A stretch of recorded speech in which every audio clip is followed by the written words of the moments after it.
حافظ عباد الرحمان انڈیا بہار سے پوچھتے ہیں، مفتی صاحب سوال یہ ہے کہ عبادت کا اہتمام بھی کرتے ہیں، ممکنہ حد تک حرام سے اجتناب کی کوشش بھی کرتے ہیں، اور حقوق العباد کی ادائیگی کا اہتمام بھی ہے، اور قرآن کی محفل استفادہ بھی حاصل کر رہے ہیں، کیا آخرت کے نجات کے لیے یہ باتیں کافی نہیں ہیں؟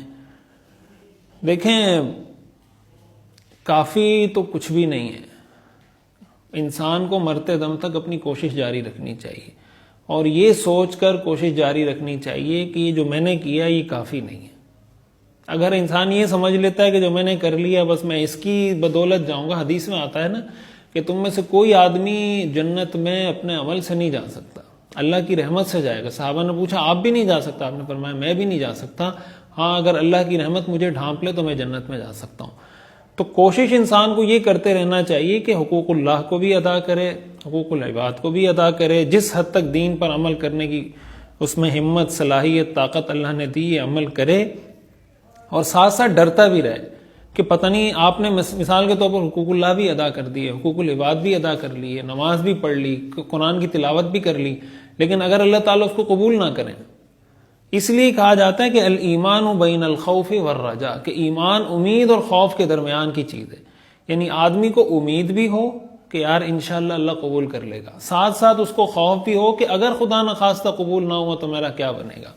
تو مرتے دم تک انسان کو اللہ سے اسی طرح کا رویہ رکھنا چاہیے. ہاں یہ حدیث میں آتا ہے کہ اگر کسی کا موت کا وقت قریب ہے تو اس پر پھر امید کی کیفیت غالب ہونی چاہیے کہ انشاءاللہ اللہ میری بخشش کر دے گا، اور اللہ تعالیٰ میرے اعمال کو قبول کر دے گا، اللہ تعالیٰ میرے گناہوں کو معاف کر دے گا.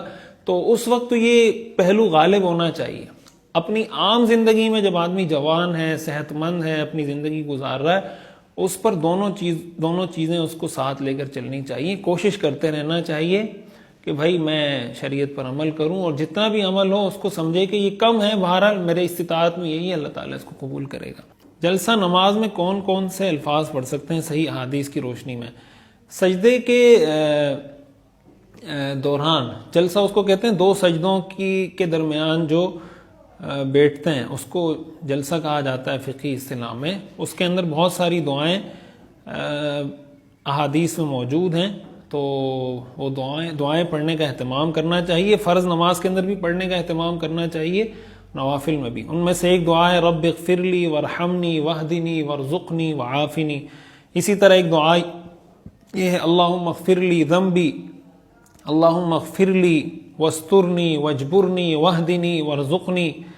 اسی طرح ایک دعا یہ بھی ہے اللہم اغفر لی وارحمنی واجبرنی واہدنی وارزقنی. یہ ساری دعائیں احادیث سے ثابت ہیں، تو ان دعاؤں میں سے کوئی ایک دعا بھی کم از کم اس کو پڑھنے کا معمول بنانا چاہیے. مسنون عمل ہے، اور کئی احادیث میں اس کی فضیلت ثابت ہے، اور آپ کا عمل بھی ثابت ہے کہ آپ مستقل اس پر عمل کرتے تھے. مفتی صاحب میرا سوال یہ ہے کہ میں ہر ہفتے اپنے علاقے سے ملتان پڑھنے جاتا ہوں، اور ملتان تک کا سفر 130 کلومیٹر ہے، اور پھر میں ویکینڈ کو واپس گھر آ جاتا ہوں. کیا مجھے ملتان میں پوری نماز پڑھنی ہوگی یا قصر نماز پڑھنی ہوگی؟ دیکھیں، ملتان جب آپ جاتے ہیں تو آپ کا شہر اگر ملتان سے باہر ہے، یعنی آپ جس جگہ رہتے ہیں وہ الگ شہر ہے، الگ جگہ ہے، اور ملتان الگ شہر ہے، تو ایسی صورت میں تو بالکل 78 کلومیٹر سے جب آپ کا سفر ہو جاتا ہے تو آپ، اور شہر سے باہر بھی جانے کی نیت ہو تو وہاں پر پھر آپ سفر کی نماز ہی پڑھیں گے. تو جب آپ ایک ہفتہ وہاں رہتے ہیں تو ایسی صورت میں آپ قصر کی نماز ہی پڑھیں گے، مکمل نماز نہیں پڑھیں گے.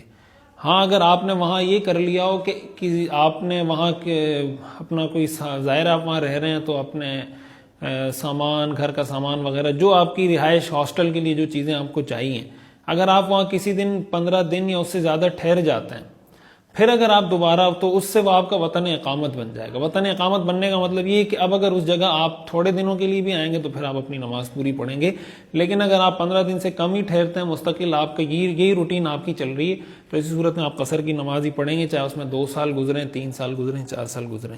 مفتی صاحب آپ سے سوال پوچھے تھے کہ اذکار میں یعنی صبح شام یا کسی اور دن کو کون کون سی سورت قرآن کریم کی پڑھنا مسنون ہے؟ براہ کرم جواب دیجیے.